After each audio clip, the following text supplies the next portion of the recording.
Welcome back to the channel. Today we are sharing a story so extraordinary, so heartfelt, that it might change how you view your family, your purpose, and your very reason for being alive.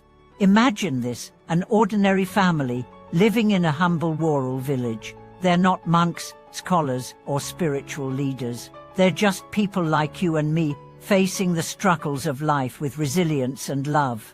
But then, one by one, something incredible happens. Not just one or two, but 5 members of this family choose to leave the world behind, renouncing material comfort, relationships, and even their names to become monks and nuns, dedicating their lives to the path of awakening. Why? That's the mystery. But today, we are going to unpack it, and by the end, you might start wondering, could my relationships, my family, my path be shaped by something much older, deeper, and more divine than I ever imagined? This is the true story of a family from a rural region of eastern China. Simple, poor, yet surrounded by an inexplicable peace. Visitors would often say there was something different about the atmosphere in their home. There were no luxuries, no fame, no grand ambitions. Just an ever-present sense of calm and a strong pull toward spirituality. It started with the youngest son. A quiet boy, sensitive, observant, often gazing at the sky or mumbling verses no one had taught him. At the age of 8, something happened. He was walking to school one day when he looked up and saw a flash of intense light in the sky. Not sunlight or lightning. A form, a presence. He stopped, he stared, his breath froze. Then, instinctively, he began to chant something, words no one around him understood. From that moment, his life changed. He began spending more time alone, sitting, breathing, not in sadness, in silence. A deep silence that frightened his family at first, but then they noticed something else. His anger disappeared, his smile grew warmer, his grades improved. He became a pillar of calm in the household. Years later, he would recount that what he saw was not a hallucination, but a vision. He saw a great being, glowing, watching, protecting. Later, he would come to know it as Guanzin, the Buddhist offer of compassion. He was just a child then, but a seed had been awakened. Fast forward a few years, his beloved grandmother, a devout and kind woman, passed away. But not in pain. She left this world with a smile, surrounded by chants, knowing her time had come. It was her final gift, the example of a conscious death, and it marked the boy forever. At 16, he entered the monastery.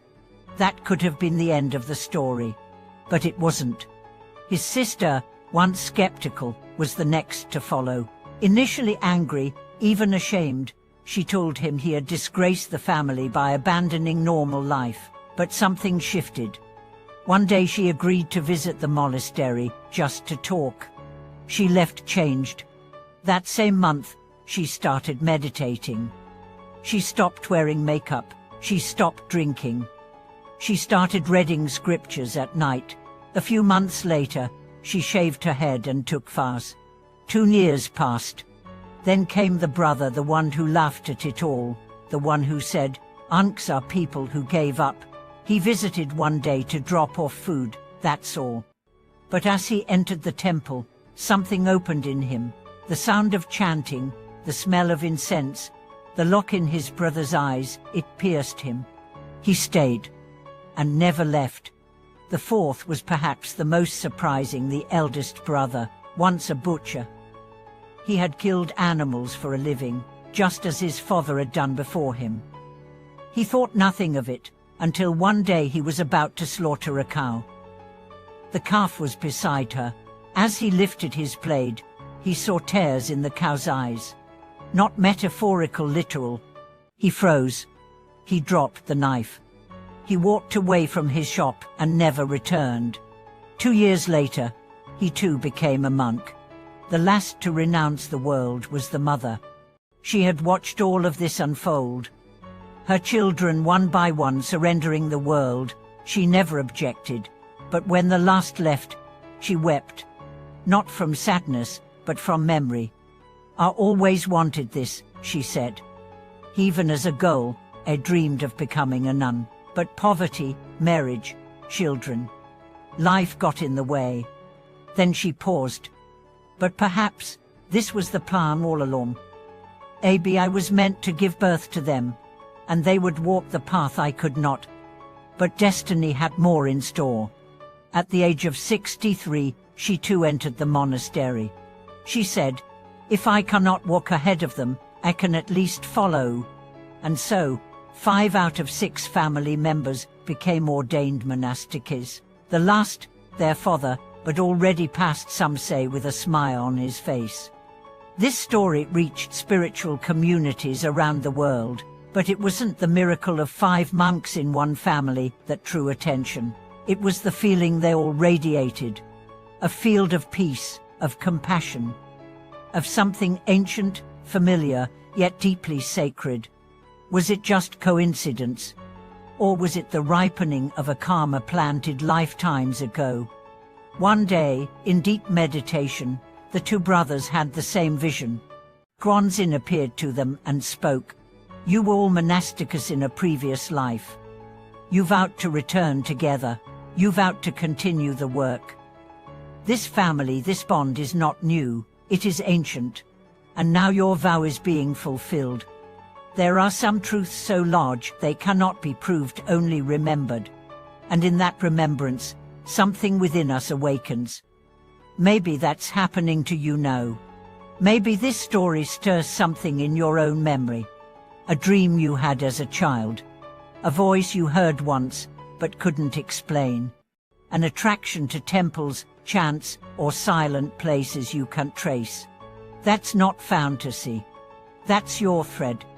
The invisible strand of destiny calling you home. This story is not just about one family.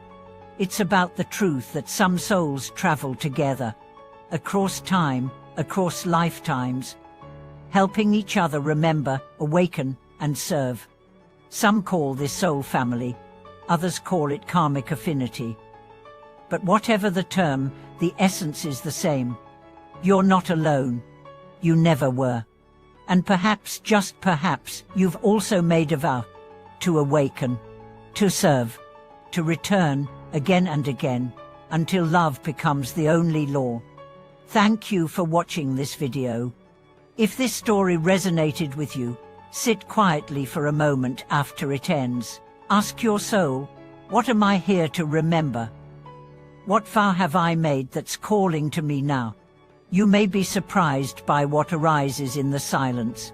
Until next time, walk gently, listen deeply, and live as if this moment is part of something eternal, because it is.